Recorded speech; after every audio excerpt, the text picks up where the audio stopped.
Hi, so today we're going to be talking about fields. So what is a field?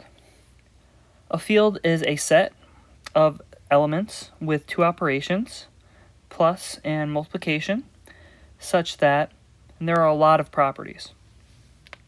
So the first property is that a plus b is in the field for all a and b in the field F. And we'll just fix that to be an F. And our second property is a plus b plus c is equal to a plus b plus c for all elements in the field as well.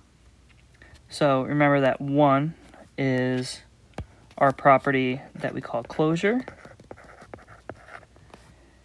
Property 2 is associativity. Okay. Property 3, there exists a 0 in F such that a plus 0 equals 0 plus a equals a for every a. And remember, we called that our identity property. Property 4, for every a in our field, we have a unique inverse in F, namely negative a, such that a plus negative a is the same as negative a plus a equals 0, our identity element. And that's our inverse property.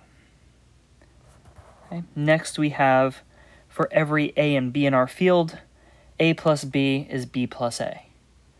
So if you recall from our discussion either on groups or on rings, properties 1 through 5 mean that if we just take our field and just the addition, we get an abelian group. Now let's look at the next few properties. So property 6 tells us the same thing for multiplication. So this is closure for multiplication. Number 7, we see its associativity for multiplication. Number 8, there exists an element called 1, and it's important to note here that 1 is not equal to 0, such that for every a, 1a equals a times 1 is equal to a. So this gives us our identity element.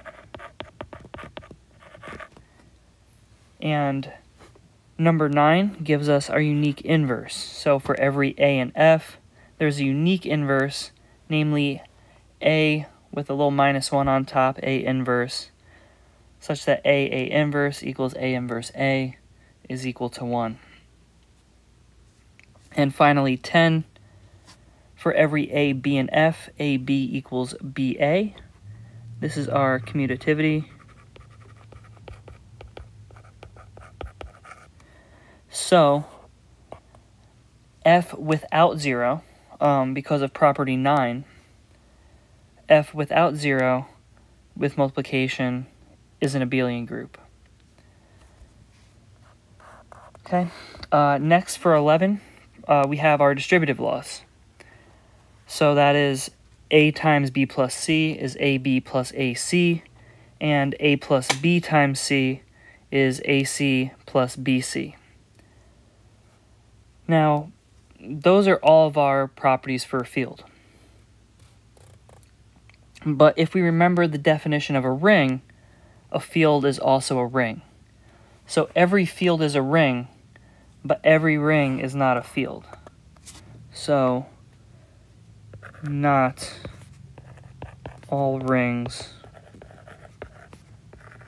are fields. Okay, so some examples are the rational numbers. So these are the rationals. The reals, and the complex numbers, with standard multiplication and addition. And if we look at some non-examples,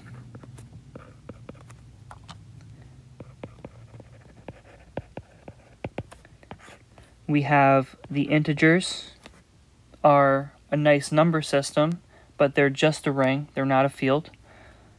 And GL to R, as we discussed in the last video. That's my brief introduction to rings. I hope this helped. And as always, remember, if you have any questions or concerns or comments, you can just leave them in the comments below.